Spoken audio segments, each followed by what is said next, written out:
Hey everyone, it's Kate from Sleep Time Consulting. Hope you're well. So today I am doing my next little chat in my Let's Talk About series, and it's all about routines. Now, I'm hoping you won't be too bored or too disappointed, but I'm not going to tell you exactly what your child's routine should be today, and the reason for that is because I want to do a specific live for each of the different ages and stages, because it's quite different, and I'm really keen on making sure you have the right level of information for your child and their age. So we're going to talk about why routines. We're going to talk about the importance of a routine, and I'm going to say this in the soft sense of the word, because I am not a super strict routine, hardcore Gina Fordy type person. I'm very much about working out what works for your child and helping your child to be in the best state for sleep. And the reason why I'm talking about this kind of slightly separately is that routines are kind of one of the three pillars that of the fundamentals of sleep that I analyse and that I kind of talk about as I go through my journey with my clients and stuff that I talk to you guys about. So the first one is all about the kind of sciencey bit, which we've talked about before. This is about routines, and we've talked about environment as well, and we're also going to be talking about the settling process as well. So let's talk about routines. The importance of a routine is twofold. So the first bit I want to talk about is why we bother and when to start it. So in terms of when to start it, someone asked me this question the other day. They had a newborn. I was like, you can start it whenever you want, whenever works for you. You can start it from day one in a sense, or you can start it 2 years down the line. It doesn't really matter. It's about what works for you.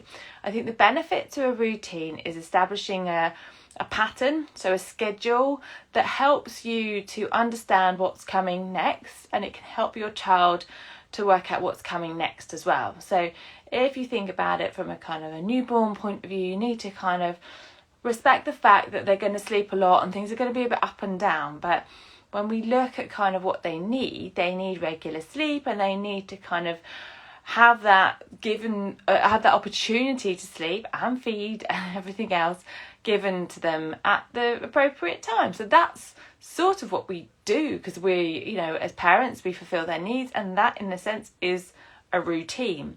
So that's important to kind of bear in mind when you're talking about the newborn. When it comes to the older child, then it really can help to establish a pattern that they start to switch into. So routines are elements of the timing that we have.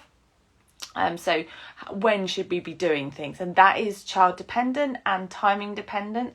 So again, I'll be talking about that more specifically. If you do need a bit of a helping hand with what your child's routine of the day might need to look like from a sleep point of view, I have a really handy guide, very visual, that if you subscribe to my newsletter, you get straight away, or just let me know and I'll send it straight over to you. I'm very happy to share it. But the kind of the routine angle of things helps them to helps their body clock to know what's happening, because if we can help the child and the body clock understand, it can make the day rhythmical. And that's because we have what's called a circadian rhythm, and it understands when we need to sleep. It helps us to kind of balance the awake time and the time that we need to sleep.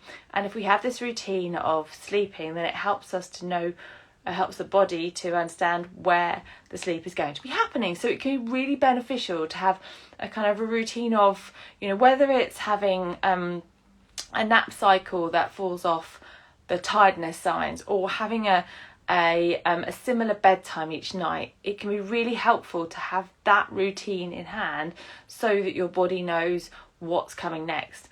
And then the other side of that is so that the child knows what's coming next. So when we look at kind of routines and what we're doing with our little ones, again, whether that's a tiny one or even a bigger one, having an organisational structure in a sense of what's happening, let's say around bedtime, can be really helpful so they can switch into what you're doing. So like if every night when you're going to bed, you're doing something different, you're going up and down the stairs, and this night you're going to do this, and this night you're going to do something else, that can be a bit confusing for them. But if you have a constant kind of pattern of things that you're doing, then they'll start to understand, okay, well after that, after brushing my teeth, where you go to the bedroom, read a book, and then go to sleep, and they know what's coming, and they know what to expect. And I often talk to parents about the fact that they'll switch into it and they'll report back that the child really recognises what's happening, and in a positive way as well, not the fact that they're very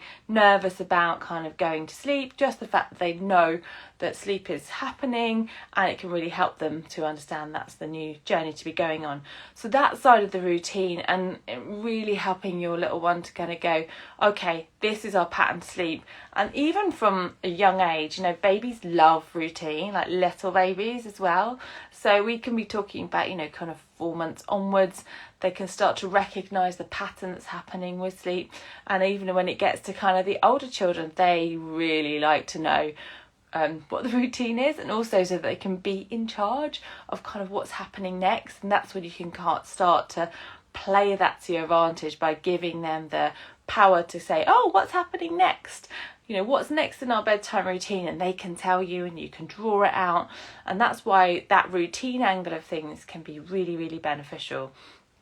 And I think the final thing to really talk about is just about how it enables you to be in control of the situation, because you sort of know. A lot of the time people will say that I second guess myself, I question what I'm doing because I'm not sure if it's the right thing, and I vary my techniques each day, each night, because I'm worried that this might work, or maybe I should try this, or so and so said I should do this. But if you have a routine that you're following, and again, in the soft sense of the word, it doesn't need to be super strict, but just a pattern that's similar each day and each night, then it really helps you as an individual to be more in control of it and be able to kind of know what's coming next. So, you can have a sense of what's happening, and that you can plan out your day. So you're not sort of rushing around and maybe missing certain elements which can cause issues later down the line. So for example, if your child gets too tired,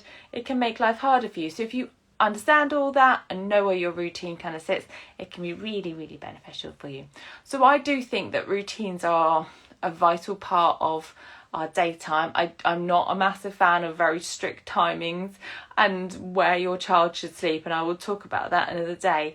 But I just would like to kind of give to you the fact that it's important to recognise your child's sleep needs. It's important to recognise their kind of structure of the day, what works for them, because they're all different.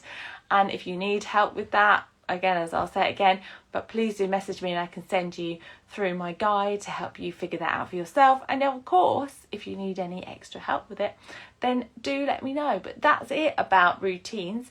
Next week, I'm going to be talking about the big one. I'm going to be talking about the importance of settling and the impact that has, and how it doesn't need to be perfect, but these are the things that you can be doing to help your child settle better and sleep well as well. So have a lovely rest of the afternoon, and I'll speak to you soon. Take care. Bye bye.